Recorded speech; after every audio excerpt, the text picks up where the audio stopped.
الحمدللہ رب العالمین والصلاة والسلام علی سید المرسلین اما بعد فاعوذ باللہ من الشیطان الرجیم بسم اللہ الرحمن الرحیم۔ فرمان مصطفیٰ صلی اللہ تعالی علیہ وآلہ وسلم، جو شخص مجھ پر 200 مرتبہ درود پاک پڑھتا ہے اللہ تعالیٰ اس کے 200 سال کے گناہ معاف فرماتا ہے۔ سبحان اللہ، صلو علی الحبیب صلی اللہ علی محمد صلی اللہ علیہ وآلہ وسلم۔ میٹھے میں اسلام ملیو، یہ جو فضیلت میں نے بیان کی یہ فضیلت ہے جمعہ والا دن۔ جو شخص 200 مرتبہ پڑھے گا انشاءاللہ اللہ تعالیٰ اس کے 2 سال گناہ معاف فرمائے گا۔ تو ہمیں چاہیے کہ ہم خوب درود شریف پڑھا کریں اور جمعرات کو اور جمعے خصوصیت کے ساتھ پڑھیں، اس کا اہتمام کیا کریں۔ جنت میں لے جانے والے اعمال پارٹ نمبر 3 کے ساتھ حاضر ہوں، محمد حسن اسلامی پیشن کے ساتھ۔ تو اگر آپ نے میری پچھلی ویڈیو نہیں دیکھی تو وہ دیکھ لیجیے گا، جہنم لے جانے والے اعمال پارٹ 1 اور پارٹ 2۔ اس میں بڑے سبق آموز واقعات بیان کیے گئے ہیں۔ آئیے ہم آج کے اس درس کی طرف بڑھتے ہیں۔ حضرت سیدنا عبداللہ بن زید رضی اللہ تعالیٰ عنہ فرماتے ہیں، میں چاند کی تائی راتوں میں قبرستان کے پاس سے گزرا تو میں نے ایک شخص کو قبر سے نکلتے ہوئے دیکھا، وہ زنجیر کھینچ رہا تھا۔ پھر میں نے دیکھا کہ ایک اور شخص اس زنجیر کو پکڑے ہوئے ہے۔ اس دوسرے نے باہر نکلنے والے شخص کو اپنی طرف کھینچا اور اسے قبر میں لوٹا دیا، یعنی قبر میں لے گیا۔ پھر میں نے اسے اس مردے کو مارتے ہوئے دیکھا اور مردہ کہہ رہا تھا، کیا میں نماز نہیں پڑھتا تھا؟ کیا میں جنابت سے غسل نہیں کرتا تھا؟ کیا میں روزے نہیں رکھتا تھا؟ تو اس مارنے والے نے جواب دیا، ہاں کیوں نہیں، تو واقعی یہ کام تو کرتا تھا، مگر جب تو تنہائی میں گناہ کیا کرتا تھا تو اس وقت اللہ عز و جل سے نہیں ڈرتا تھا۔ پتہ چلا کہ یہ ریاکار جو ہوتے ہیں، جو لوگوں کے سامنے تو بڑے اچھے بنتے ہیں، نیک بنتے ہیں، لیکن تنہائی میں جو ہے اللہ تعالیٰ سے نہیں ڈرتے۔ آئیے مزید سنتے ہیں۔ حضرت سیدنا ابراہیم تیمی رحمۃ اللہ تعالیٰ فرماتے ہیں، میں موت اور مرنے کے بعد ہڈیوں کی بوسیدگی کو یاد کرنے کے لیے کثرت سے قبرستان میں آتا جاتا تھا۔ ایک رات میں قبرستان میں تھا کہ مجھ پر نیند غالب آ گئی اور میں سو گیا تو میں نے خواب میں ایک کھلی ہوئی قبر دیکھی اور ایک کہنے والے کو یہ کہتے ہوئے سنا، یہ زنجیر پکڑو اور اس کے منہ میں داخل کر کے اس کی شرمگاہ سے نکالو۔ تو وہ مردہ کہنے لگا، یا رب عز و جل، کیا میں قرآن نہیں پڑھا کرتا تھا؟ کیا میں تیرے حرمت والے گھر کا حج نہیں کرتا تھا؟ پھر وہ اسی طرح ایک کے بعد دوسرے نیکی گنوانے لگا۔ تو میں نے ایک کہنے والے کو یہ کہتے ہوئے سنا، تو لوگوں کے سامنے یہ اعمال کیا کرتا تھا، لیکن جب تو تنہائی میں ہوتا تو نافرمانیوں کے ذریعے مجھ سے اعلان جنگ کرتا اور مجھ سے نہیں ڈرتا تھا۔ حضرت سیدنا عبداللہ بن مدینی رحمۃ اللہ تعالیٰ فرماتے ہیں، ہمارا ایک دوست تھا، اس نے ہمیں بتایا کہ میں اپنی زمین کی طرف جا رہا تھا کہ راستے میں نماز مغرب کا وقت ہو گیا تو میں قریب کے ایک قبرستان کے پاس آیا اور نماز مغرب ادا کر کے ابھی وہیں بیٹھا ہوا تھا کہ میں نے قبرستان کی طرف سے رونے کی ایک آواز سنی۔ جس قبر سے رونے کی آواز آ رہی تھی میں اس کے قریب آیا تو سنا کہ وہ مردہ کہہ رہا تھا، بے شک میں روزے رکھا کرتا اور نماز پڑھا کرتا تھا۔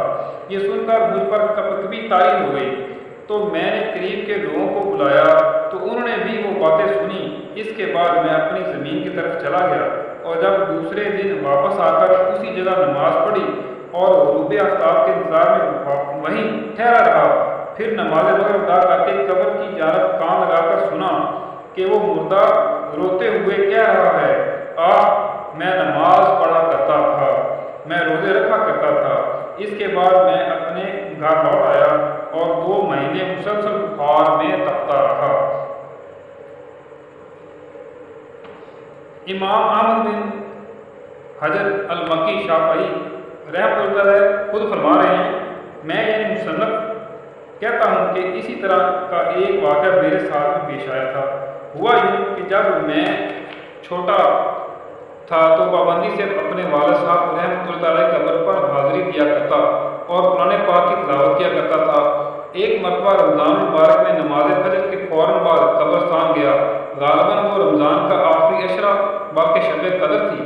اس وقت قبرستان میں میرے علاوہ کوئی نہ تھا۔ بہرحال ابھی میں نے اپنے والد صاحب رحمۃ اللہ تعالیٰ کی قبر کے قریب بیٹھ کر قرآن پاک کا کچھ حصہ ہی پڑھا تھا کہ اچانک شدید آہ و بکا اور رونے دھونے کی آواز سنی۔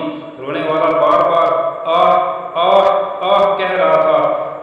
چونے سے تیار شدہ چمکدار سفید قبر سے نکلنے والی اس آواز نے مجھے گھبراہٹ میں مبتلا کر دیا، تو میں قرات چھوڑ کر وہ آواز سننے لگا۔ میں نے قبر کے اندر سے عذاب کی آواز سنی۔ عذاب میں مبتلا شخص اس طرح آہ و زاری کر رہا تھا جسے سننے سے دل میں قلق اور گھبراہٹ پیدا ہو رہی تھی۔ میں کچھ دیر تک وہ آواز سنتا رہا، پھر جب دن خوب روشن ہو گیا تو وہ آواز سنائی دینا بند ہو گئی۔ پھر جب ایک شخص میرے قریب سے گزرا تو میں نے اس سے پوچھا یہ کس کی قبر ہے؟ تو اس نے بتایا یہ فلاں کی قبر ہے۔